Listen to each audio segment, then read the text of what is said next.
ভোলার সদর উপজেলার পাতাবুনিয়া ও বাঘমারা চরাঞ্চলের শত শত ভূমিহীন কৃষক বর্তমানে নিজেদের বসতবাড়ি এবং আবাদি জমি হারিয়ে মানবেতর জীবনযাপন করছেন।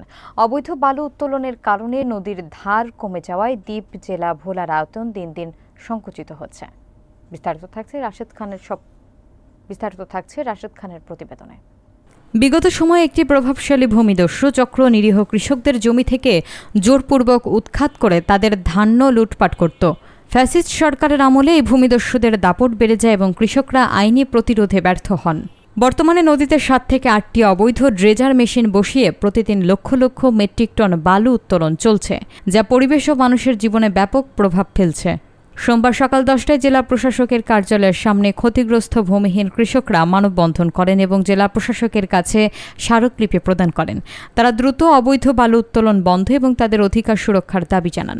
বিগত ফ্যাসিস্ট সরকারের আমলে আমরা যে পাতাবুনিয়া বাঘমারা যেই চরের জমিনগুলো ছিল, প্রভাবশালী তখন নেতারা আমাদের কৃষকদের, সাধারণ খেটে খাওয়া মানুষদের এই জমিন আত্মসাৎ করে তারা খেয়েছে এবং কৃষকরা সেখানে ফসল ফলাইতে পারে নাই।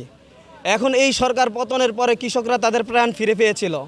এই কৃষকরা প্রাণ ফিরে পেয়ে আবার তাদের জমিনে তারা চাষ করা শুরু করেছে, কিন্তু এই চাষের মধ্যেই কিছুদিন না যেতেই প্রভাবশালী দল নোমান চেয়ারম্যানের আপনার আন্ডারে কিছু লোক আইসা সেখানে ড্রেজার দেওয়া এই জমি থেকে বালু কাটা শুরু করেছে এবং যারা খেটে খাওয়া মানুষ ছিল, যারা কৃষক ছিল, এদেরকে হুমকি দামকি দিতেছে। অনেক জায়গা সম্পদ কিনিয়া এখানে আমরা চাষাবাদ করতাম।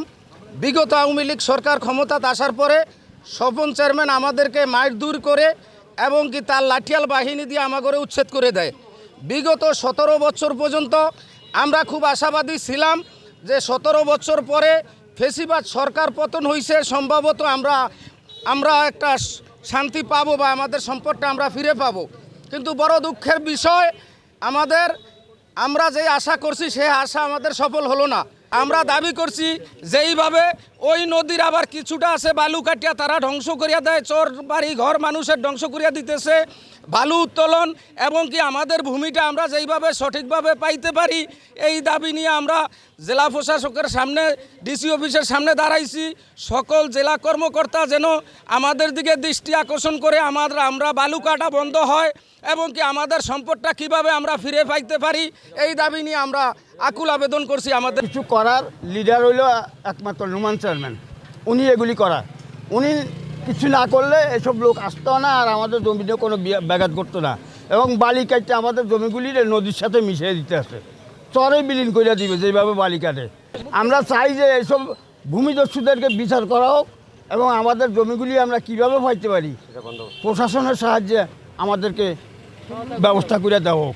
আমাদের যে চর অঞ্চল পাতাবনিয়া এবং বাঘমারার মাথা দিয়া যে জমিন কাটে, বালু উত্তোলন করে, এর কারণে এই জমিনগুলো সম্পূর্ণ নদীর গর্ভে বিলীন হয়ে যাচ্ছে এবং ভোলার ম্যাপ দিন দিন শুরু হয়ে যাচ্ছে।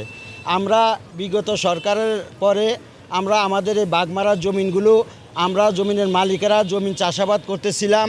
গত বছর আমরা ধান চাষ এবং তরমুজ চাষ, বিভিন্ন ফসল চাষ করছি। এবছর আমরা যখন চাষাবাদের জন্য গেছি, কিছু সর্দার লাইটাল এরা আসে আমাদেরকে আমাদের জমি চাষাবাদে বাধা দেয়। বাধা দেওয়ার পরে যখন আমরা তাদেরকে জিজ্ঞাসা করলাম আপনাদের এখানে কি আছে, আপনারা কেন আমাদেরকে বাধা দেন, এরা লাঠি ছুটালে বললো যে আমরা নোমান চেয়ারম্যান থেকে জমি রাখছি। এখানে নোমান চেয়ারম্যান কোনো সাবজেক্ট না বা নোমান চেয়ারম্যানের কোনো জায়গা জমি নাই। উনি কিছু সর্দার বাহিনী দিয়া ওনারাই আমাদের জমিনগুলো জবরদখল করতে চায়, আমাদেরকে মারবে, হুমকি দামকি দেয় এবং আমরা বিভিন্ন মালিকেরা, বিভিন্ন জায়গার দূর দূরান্তের মানুষ, আমরা সেখানে যাই আমাদের জানমালের নিরাপত্তা পাচ্ছি না। এই জন্য আমরা জেলা প্রশাসকের কাছে আজকে আমাদের দাবি যে এটা আইনগত ব্যবস্থা নিয়ে আমরা মালিকেরা যেভাবে আমাদের জমিনগুলো সুন্দরভাবে চাষাবাদ করতে পারি, এটা আমাদের জোর দাবি।